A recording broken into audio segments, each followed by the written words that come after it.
Morning. आज अपना class हम चालू करेंगे नाउन के अंदर केस ऑफ नाउन। तो तीन प्रकार के केस ऑफ नाउन होते हैं। पहला होता है नॉमिनेटिव केस, दूसरा होता है ऑब्जेक्टिव केस, दूसरा होता है objective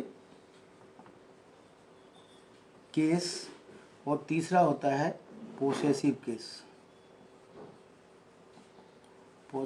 case.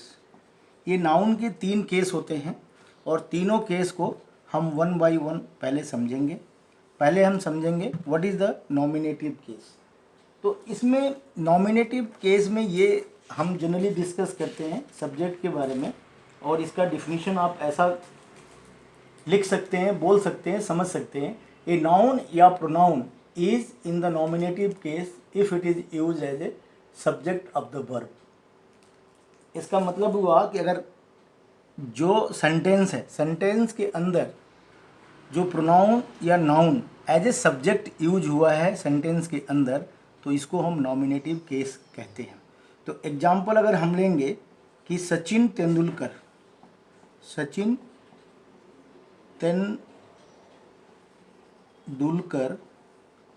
scored a century। तो इसमें क्या हुआ कि this is a of noun और pronoun is use as a subject. ये पूरा सेंटेंस है, Sachin Tendulkar scored a century, ये पूरा सेंटेंस है। उसमें सचिन तेंदुलकर सब्जेक्ट है और ये नाउन है। तो ये क्या करेंगे कि हम इसको नॉमिनेटिव केस में डील करेंगे। तो इसको पता करने के लिए एक क्लू होता है, पता करने के लिए अगर हम वर्ड यूज करें हु, जैसे हु स्कोर्ड ए सेंचुरी, तो आप ऑटोमेटिकली आंसर पाएंगे Sachin Tendulkar scored a century. तो ये इस तरह से इस पूरे सेंटेंस में अगर प्रोनाउन एंड नाउन को अगर हम यूज करते हैं एज ए सब्जेक्ट, तो इसको नॉमिनेटिव केस बोलते हैं। दूसरा होता है ऑब्जेक्टिव केस। अब हम ऑब्जेक्टिव केस की बात करेंगे। ऑब्जेक्टिव केस, तो इसको अगर हम डिफिनीशन लें, क्या डिफिनीशन होता है, तो ए नाउन और pronoun is in the objective case if it is use as a object of the verb. इसका मतलब है अगर कोई सेंटेंस है, सेंटेंस के अंदर वर्ब, कोई noun and pronoun as a object use हुआ है वर्ब के लिए, तो उस सेंटेंस में जो ये ऑब्जेक्ट होता है उसको ऑब्जेक्टिव केस बोलते हैं। लीजिए, चलिए एग्जाम्पल के साथ समझने की कोशिश करते हैं और सेम एग्जाम्पल लेंगे।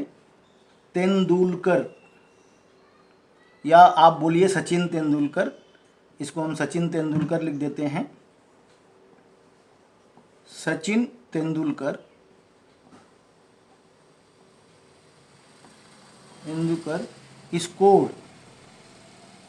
Scored a century. तो आप ये देखेंगे कि सचिन तेंदुलकर ने क्या स्कोर किया। ऑब्जेक्ट क्या है? सेंचुरी। तो ये जो ऑब्जेक्ट है century is in objective case. तो पूरे सेंटेंस में वर्ब के लिए जो हम वो ऑब्जेक्ट यूज करते हैं, नाउन एंड प्रोनाउन यूज करते हैं, वर्ब के साथ इफ इट ऑब्जेक्ट के लिए एज ए ऑब्जेक्ट यूज किया जाता है, उसको हम ऑब्जेक्टिव केस में कंसीडर करते हैं। इसको पता करने के लिए क्लू मैं आपको देता हूं कि व्हाट, इसका मतलब आप ये व्हाट लगाइए कि सचिन तेंदुलकर स्कोर्ड व्हाट, तो आपको आंसर मिलेगा सेंचुरी। तो सेंचुरी क्या हो गया? ऑब्जेक्ट। तो ये हो गया ऑब्जेक्टिव केस। तो आप ये समझिए पूरी अच्छी तरह से। तो इस तरह से आप एग्जाम में अगर कुछ आता है करेक्शन करने के लिए, तो आप इसको ध्यान देंगे और समझने की कोशिश करेंगे कि करेक्शन कैसे करना है। अब तीसरा होता है possessive case.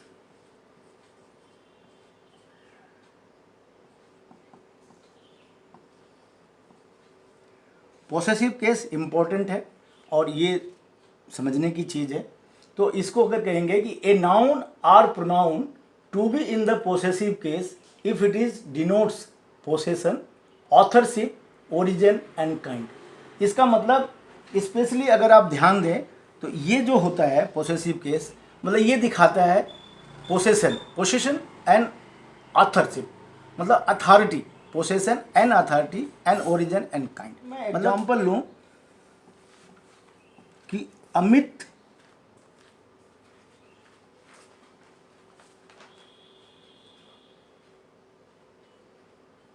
Amit's house is at the back side.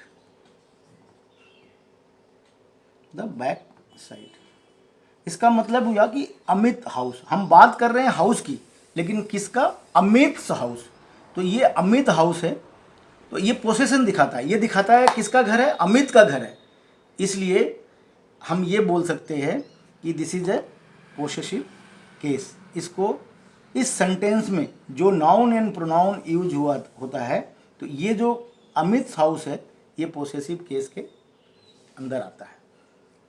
चलिए, अब इतना तो हमने समझ लिया, और समझने के बाद ये ध्यान दिया कि हम एग्जाम में कैसे करेक्शन करेंगे।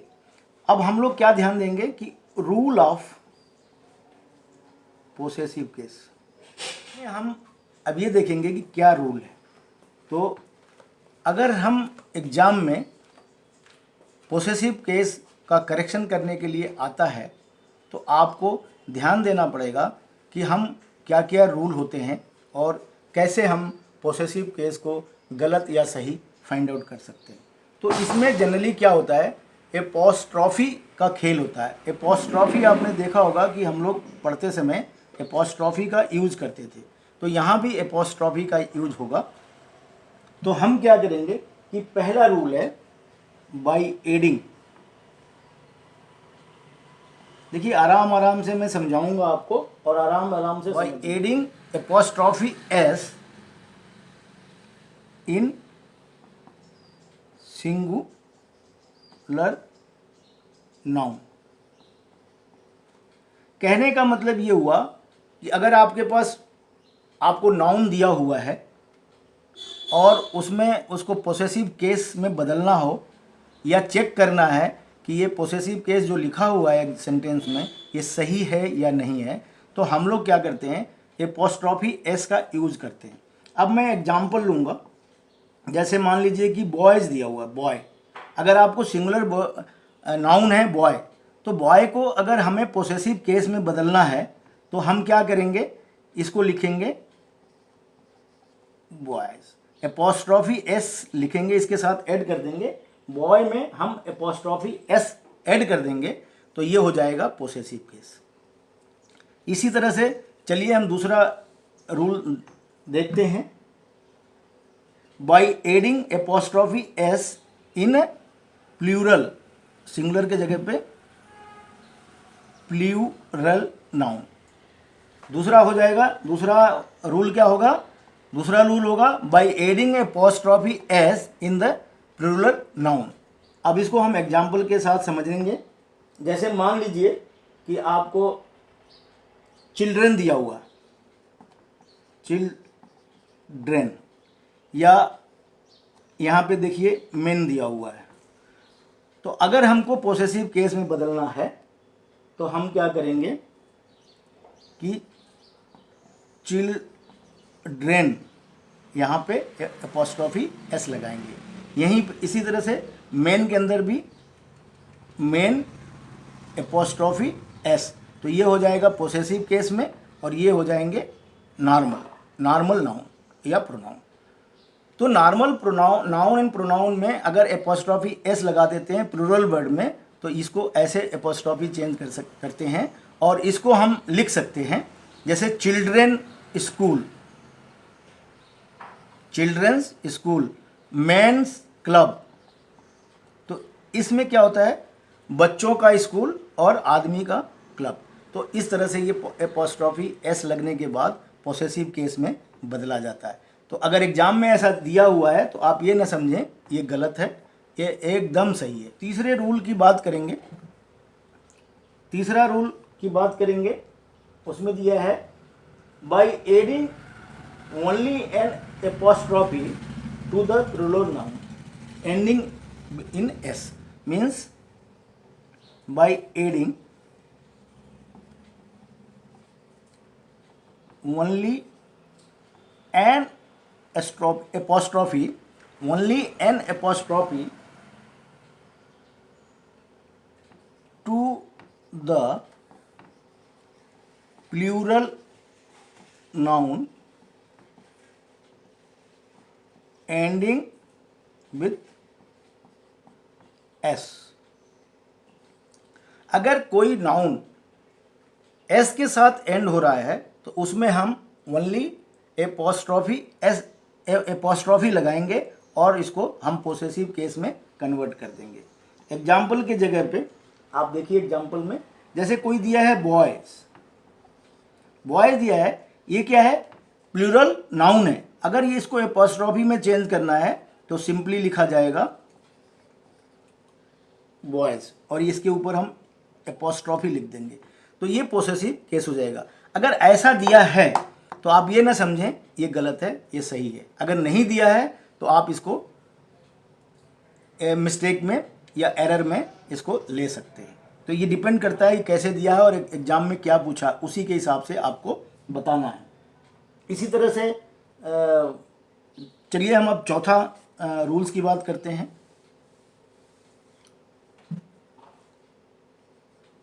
चौथा रूल है by adding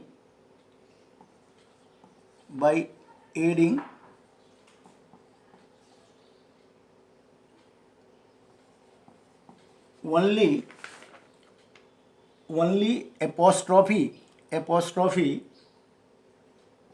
to singular noun when there is a hissing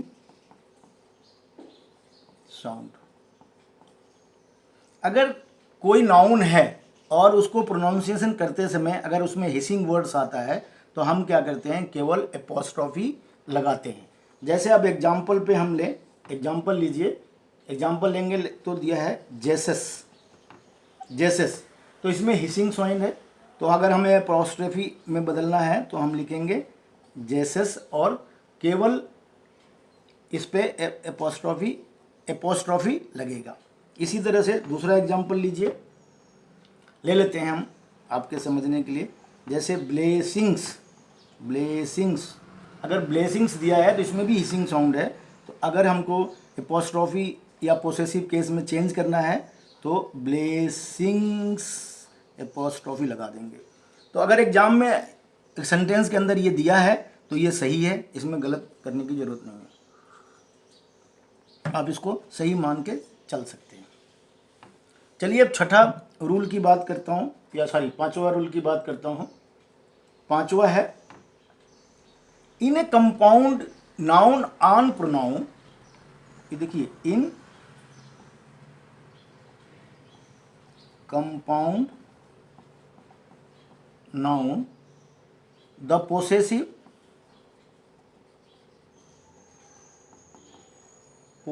sign is attached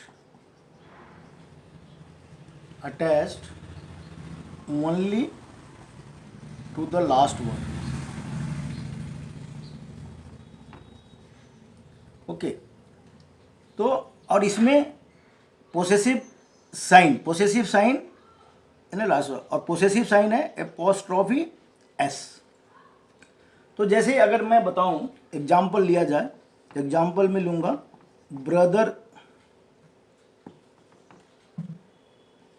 example में ब्रदर इन लॉ, तो यहाँ पे क्या होगा, यहाँ पे आप ना पोसेसिव केस में बदलने के लिए ये हो जाएगा ब्रदर इन लॉज, यहाँ पे एपोस्ट्रॉफी आ जाएगा और एस लग जाएगा। तो ये होगा आपका पांचवा रूल। अगर कोई कंपाउंड नाउन दिया है तो उसमें एपोस्ट्रॉफी एस केवल लास्ट वर्ड में ही लगेगा। अब चलिए छठे रूल की बात करता हूं। छठा रूल है, कुछ वर्ड्स ऐसे होते हैं जो खुद ही पोसेसिव में होते हैं। कुछ वर्ड होते हैं जो पोसेसिव में होते हैं, उसमें कोई भी एपोस्ट्रॉफी नहीं लगता है, जैसे his, her, its, theirs, yours, ours. ये ऐसे वर्ड्स हैं, ये खुद ही पोसेसिव केस में होते हैं, तो इसमें कोई पोसेसिव नहीं लगा रहता है। अगर इस शब्द में अगर कहीं एपोस्ट्रॉफी एस लगा हो तो ये समझिए कि वो गलत है, तो उसको आप करेक्शन कीजिए। उसके बाद हम चलिए 7वें रूल की बात करते हैं।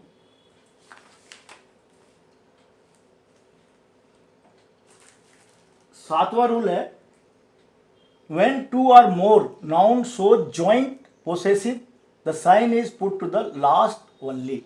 कहने का मतलब ये है, फिर से सुनिए, when two or more noun show joint possessive the sign is put the last only। जैसे अब मैं एग्जाम्पल की तरफ एग्जाम्पल से समझाऊंगा। धर्मेंद्र,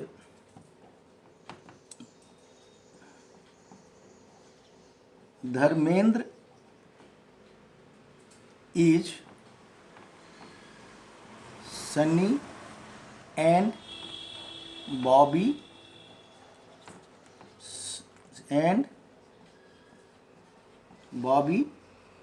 फादर। तो इसका मतलब ये है कि सन्नी और बॉबी के फादर कौन है? धर्मेंद्र है। तो दोनों के लिए जॉइंट पॉसेसिव है, तो यहाँ पे लास्ट वर्ड होगा, यहाँ पे एपोस्ट्रॉफी एस लगाया जाएगा। तो ये दोनों के जो वर्ड हैं, दोनों के लिए जो जॉइंटली यूज होते हैं, दो लोगों के लिए फादर हैं, तो इनको पोसेसिव केस में कन्वर्ट करने के लिए हम बॉबीज वर्ड में एपोस्ट्रॉफी एस लगाएंगे। तो ये अगर आप इस चीज़ को ध्यान दीजिए और इस तरह से ही रूल को याद करके एग्जाम में आप इसको करेक्शन कीजिए। अब हम बताएंगे आठवां क्या है कि the verb, the adverb else, ध्यान दीजिए, else combined with indefinite pronoun, if adverb else combined with indefinite pronoun, then apostrophe s is used and how and कैसे। तो मैं आपको एग्जाम्पल के साथ समझाऊंगा, क्योंकि बिना एग्जाम्पल के आप ये नहीं समझ पाएंगे। जैसे लिया, it is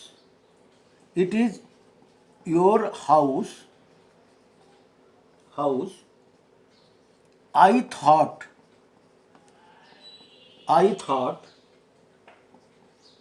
it is somebody else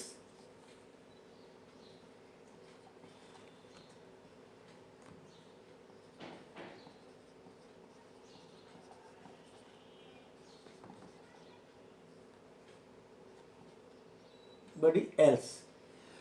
तो आप देख सकते हैं कि ये जो है गलत है। It is your house, I thought it is somebody's else, नहीं, ये गलत होता है। हम कैसे लिखते हैं? It is your house, I thought it is somebody else. तो इसमें क्या है, हाउस को इग्नोर कर दिया गया है, बट इज समबडी एल्स हम ऐसे लिखते हैं। तो ये करेक्शन करते समय आप ध्यान दीजिएगा। अब हम 9वें रूल की बात करेंगे।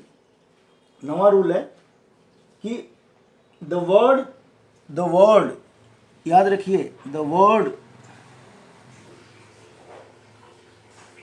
Church, school, house,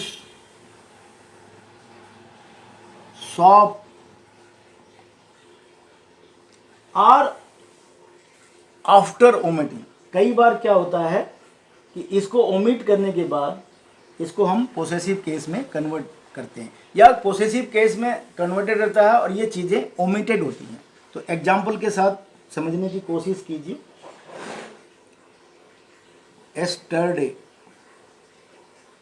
yesterday I met my friend at Saint John's. इसका मतलब हुआ yesterday मैं अपने मित्र से मिला, कहाँ पे? Saint John's. ये सेंट जॉन्स चर्च हो सकता है, सेंट जॉन्स स्कूल हो सकता है, या सेंट जॉन्स का घर हो सकता है, या उसकी दुकान हो सकती है। तो ये वर्ड को इग्नोर कर दिया गया है, इसको ओमिट कर दिया गया है, बट इट इज़ करेक्ट है। तो आप इसको गलत नहीं ठहरा सकते। अगर आप सेंट जॉन्स चर्च लिख दें तब भी सही है। तो अगर इसको गलत समझ के आप सेंट जॉन चर्च लिखने जाएंगे तो इसका मतलब आप सही को ही सही कर रहे हैं।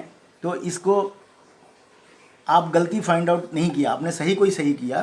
तो इसलिए आप ऐसा ना करें और इसको ही सही समझें। चलिए 10वां रूल समझने की कोशिश करते हैं। 10वें में है कि the possessive case is also use with noun denoting the time, space and weight. Possessive case उस नाउन के साथ भी यूज होता है जो टाइम, स्पेस और वेट को डिनोट करता है। तो चलिए एग्जाम्पल के साथ हम समझने की कोशिश करते हैं। जैसे स्टोन, स्टोन्स, ये स्टोन है, थिंग्स है, इसको पोसेसिव केस में बदलने के लिए स्टोन्स लिखते हैं। वैसे ही अगर मिनट है, मिनट है तो इसको हम मिनट्स लिखते हैं, और डे है तो इसको डेज लिखते हैं।